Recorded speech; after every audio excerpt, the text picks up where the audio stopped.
Assalamualaikum warahmatullahi wabarakatuh. Salam sejahtera bagi kita semua. Perkenalkan, saya Eni Stianingsi SPD, peserta calon diklat kepala sekolah di LPMP Jawa Tengah tahun 2021 dari SMA Nasima, Semarang. Pada kesempatan ini, saya akan memaparkan kegiatan rencana tindak lanjut yang telah saya lakukan sebagai bagian dari kegiatan On the Job Training 2. Kegiatan RTL meliputi 3 kegiatan utama. Yang pertama, rencana proyek kepemimpinan atau RPK yang dilaksanakan di sekolah asal, yaitu di SMA Nasima. Kemudian yang kedua, kajian manajerial atau KM yang dilaksanakan di 2 tempat, yaitu di sekolah asal dan juga sekolah magang, yaitu di SMA Karangturi. Kemudian yang ketiga adalah peningkatan kompetensi atau PK yang dilaksanakan di sekolah magang.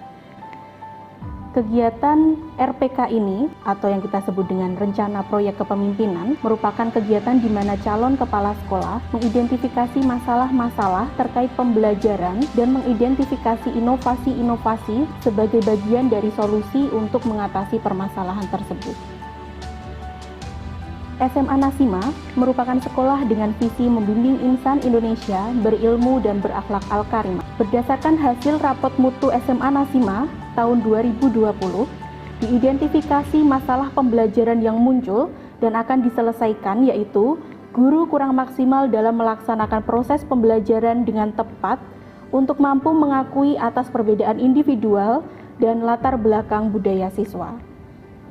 Adapun solusi yang dilaksanakan untuk mengatasi permasalahan tersebut adalah dengan melaksanakan peningkatan kompetensi guru dalam menerapkan pembelajaran untuk mampu mengakui atas perbedaan individual dan latar belakang budaya siswa melalui workshop pembelajaran berdiferensiasi untuk guru di SMA Nasima. Adapun tujuan dari pelaksanaan rencana proyek kepemimpinan atau RPK ini adalah yang pertama, meningkatkan kompetensi calon kepala sekolah. Yang kedua, meningkatkan kompetensi guru dalam melaksanakan pembelajaran berdiferensiasi. Dan yang ketiga, meningkatkan kualitas pembelajaran dan mewujudkan student well-being. RPK dilaksanakan dalam 2 siklus dengan langkah-langkah kegiatan yang meliputi persiapan, pelaksanaan, monitoring dan evaluasi, serta refleksi dan tindak lanjut.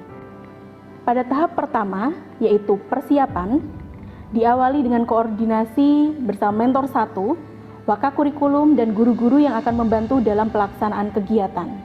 Dilanjut dengan menyusun program perencanaan kegiatan atau program perencanaan tindakan, membentuk kepanitiaan dan menetapkan SK kepanitiaan, kemudian bersama dengan tim menentukan narasumber, menyusun proposal dan estimasi biaya kegiatan, menyusun surat permohonan narasumber, menyiapkan administrasi kegiatan.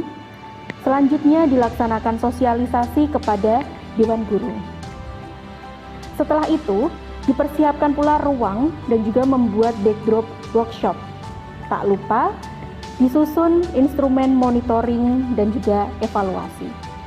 Selanjutnya, pada tahap pelaksanaan RPK, dilaksanakan kegiatan workshop pembelajaran berdiferensiasi bagi guru di SMA Nasima dan juga dikawal selama kegiatan workshop supaya berjalan dengan lancar, memfasilitasi peserta atau guru dalam pengembangan RPP, mengembangkan pembelajaran berdiferensiasi, memberikan pendampingan kepada guru selama workshop, dan juga melakukan observasi guru dalam penerapan pembelajaran berdiferensiasi.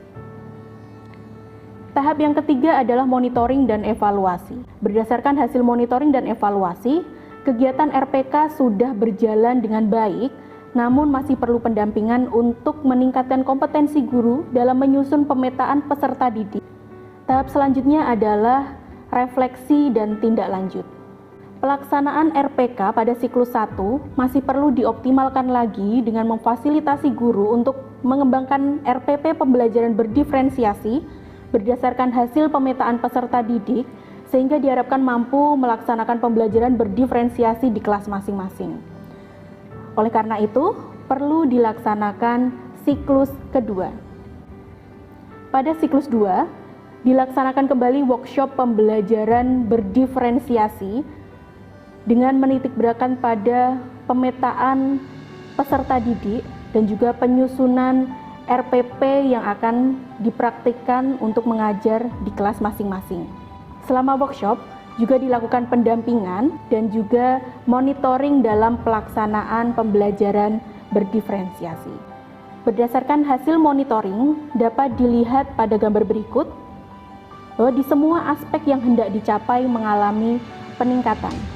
Berdasarkan hasil tersebut dapat disimpulkan bahwa RPK melalui workshop pembelajaran berdiferensiasi berhasil meningkatkan kompetensi calon kepala sekolah. Berikut testimoni dari mentor 1, peserta didik, guru, orang tua, dan masyarakat. Melalui pembelajaran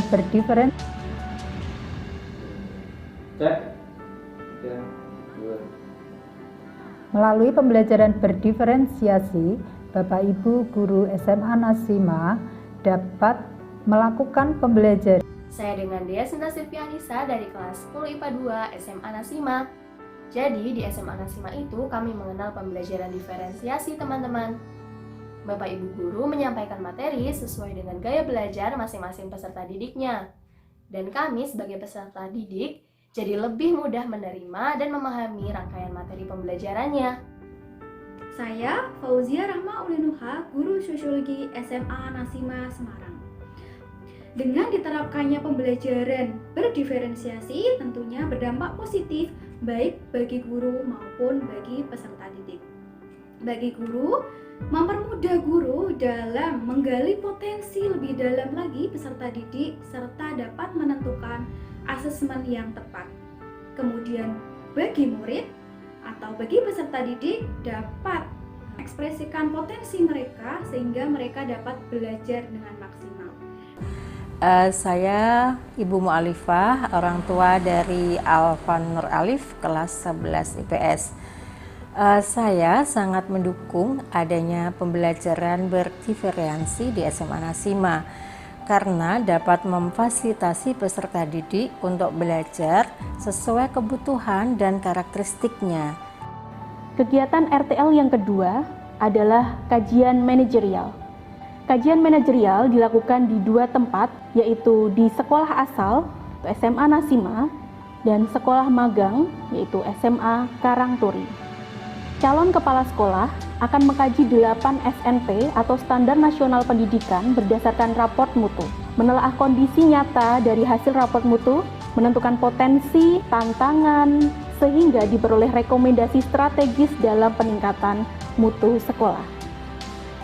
Kegiatan RTL yang ketiga yaitu peningkatan kompetensi atau PK yang dilaksanakan di sekolah magang yaitu di SMA Karangturi yang beralamatkan di Jalan Padma Boulevard Selatan, Blok F, Komplek Graha Padma Semarang yang dipimpin oleh Bapak Dr. Susena MPD. Peningkatan kompetensi ini didasarkan pada hasil AKPK calon kepala sekolah yang masih rendah yaitu pada kompetensi kewirausahaan.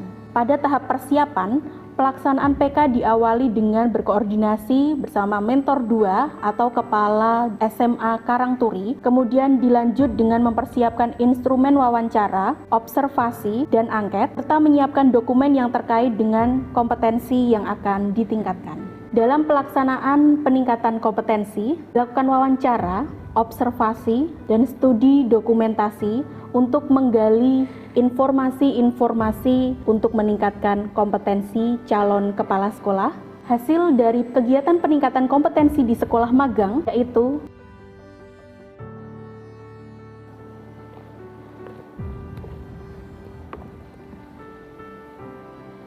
demikian paparan kegiatan rencana tindak lanjut yang saya lakukan baik di sekolah asal SMA Nasima maupun sekolah magang SMA Karangturi.